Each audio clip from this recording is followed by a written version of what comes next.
გილოცოთ ეს ხოლმე დღეს, აღდგომის დღეს, რომელთაც ეკლესია თეთრგანმოვაში ყოველ კვირა გვახსენებს ჩვენ წმინდა აღდგომის ქრისტესა, რათა ჩვენც ვემზადებოდეთ, რომ მომავალ ცხოვრებაში ავდიოთ ქრისტესთან.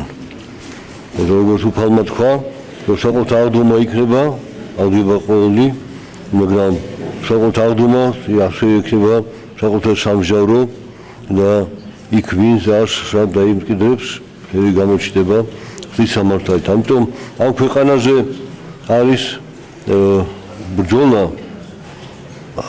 იმისათვის, რომ ვინსად იქნება. ხოლო ერთში სხვადასხვა იბრძვიან ხოლმე, თანამდებობისთვის იბრძვიან ხოლმე. და ქრისტიანები საშუალებისას იბრძვიან, უსაშუალო იბრძვა.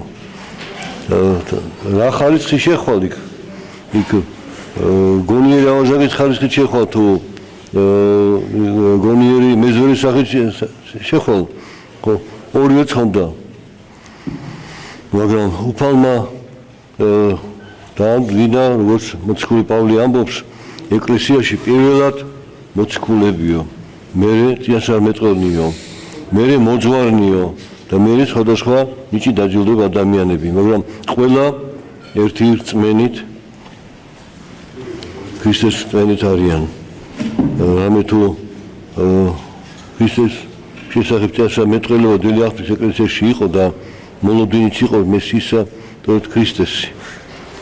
ხსნელის ჩვენს პირველი ცოდვისაგან, მაგრამ იმითასა მეტყველება, რომ ამას გადაგებდნენ, ამბობდნენ, ეწამნენ ქრისტესათვის და ასევე მოციქულები და შემდგომი და ჩვენ დღეს ვიხსენებთ მინდა დიდმოწამე მიქაელ გობრონატადებულს თავის მეომრებთან ერთად, რომ მტკიცედ იდგა და მიუხედავად მრავალრიცხოვანი მტერისა არ დანებდა და არ ჩააბარა ციხესიმაგრე, ბოლო სისხლთან იბრძოდა, იდე თქვით არ ჩააბარდა მათ და იდე ბოლო გამოჩნდა გვირგვინი მოწამეობისა არ მიანჭა მას ღმერთმა დიდი რწმენის სიმტკიცისა, ერთგულების ოფლისა.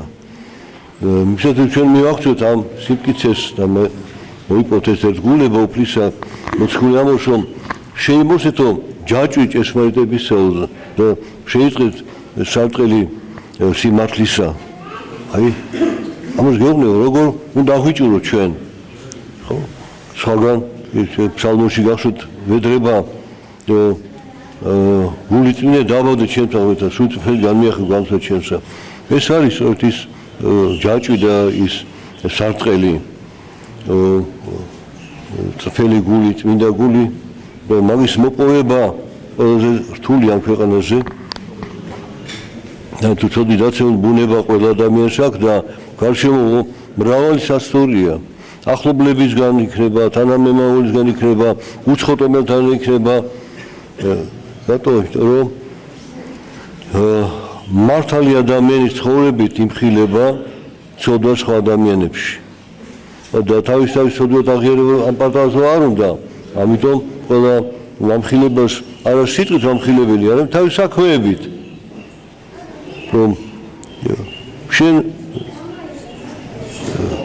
ცდილობ რომ გამდიდრდე ფინანსურად ამ ქვეყანაზე, თანდაოს არის რაღაცა უპოვარი ადამიანი, რომელიც გასცემს უკანასკნელ გროს, ან ეკლესიაში წირავს თუ გაჭირვება ადამიანს ნახავს და ხანდა ის უტარმოდგება იმ დიდრის თავში და სულელია თან სახში წაიღოს, რას არიგებს ამასო და დღეს მოისმენთ იგავი ასევე.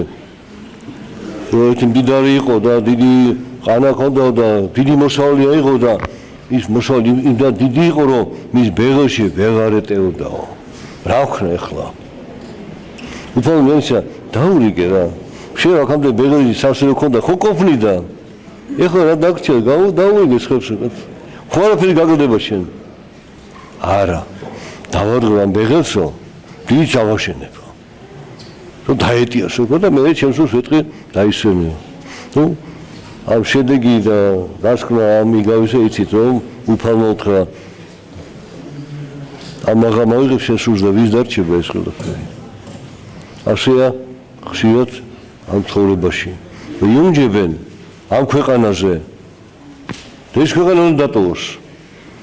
მაგალითად ქვეყანაში გადავიდეს და იქ საუნჯი არა აქ რო შევიდეს.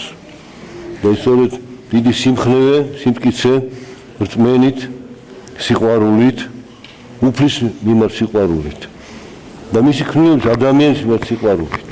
და სიყვარული მარტო ისე რომ ჩაეხუტო და აკეთო როგორ მიყვარა ხო არა.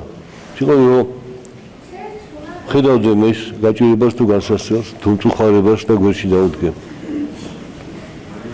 აი მაშინ არის სიყვარული. როცა შენზე გაჭირებას ნახავ და იმას დაეხმარები, შენ კი გიჭირს. ვის არ უწევს ამ ქვეყანაზე, მაგრამ შენზე გაჭირებას ნახავ და იმას დაეხმარები. და რომ დაეხმარები, შენ შეგიმსუბუქდება, თითქოს ტვითი მოგვეხსნა კიდევ. აი, სწორედ დიდ მოწამე გობრონი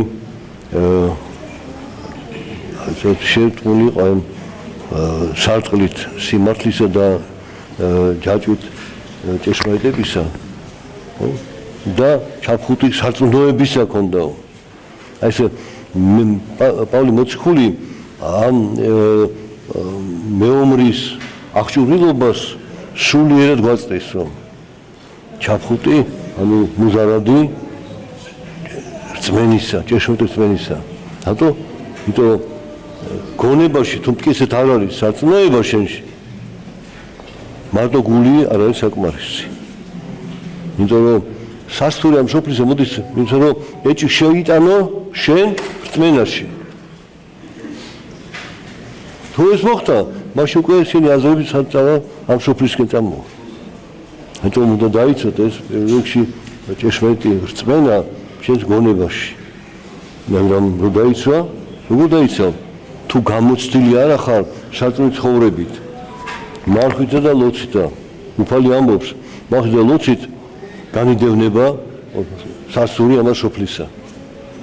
აი ასე ნელ-ნელა ადამიანი მორწმუნე ადამიანი იძენს იმ თვისებებს, რომელთაც მზად არის, რომ შეებრძოლოს ამას სოფლის ძალებს, რომელსაც რა თქვა ისევ და ისევ მოციქულის ეპისტოლეში თქვენ მოისმენთ, რომ ჩვენი ბრძოლა ის და ხორცის მიმართ კი არ არისო. ჩვენი ბრძოლა არის აი ჰაერცელთა ბნელ სულებთან არის ბრძოლა. რომელიც აზრებით ხანდახან, გრძნობებით ხანდახან, სიზმრად ხოლმე, ვიღაცის სიტყვით ნათქვამი, ვიღაცის აქციელით ცდილობენ ჩვენ შეცდომას შევიყვანო. და როდესაც ძლევ ამ ყველა სასტურს, მაშინ პირადად ის მოდის უკვე, რომ იგებ შეგაშინოს. იგებ შეკრთე, იგებ დაიხიო უკან. ანუ ხრეთ იყავი და კიდეკით გასწორებსა და ჭეშმარიტებისა და ლოცა კიდათა მოწამეთა, დიდ მოწამეთა გეწევდა თქვენ და სულ საქართველოს. იდა გობრონის, იდა გიორგის, 100,000 მოწამის და ყველთა მოწამეთა ისე წამებულთა ქვეყანაზე ზედა. ჩვენთან არ ღმერთი.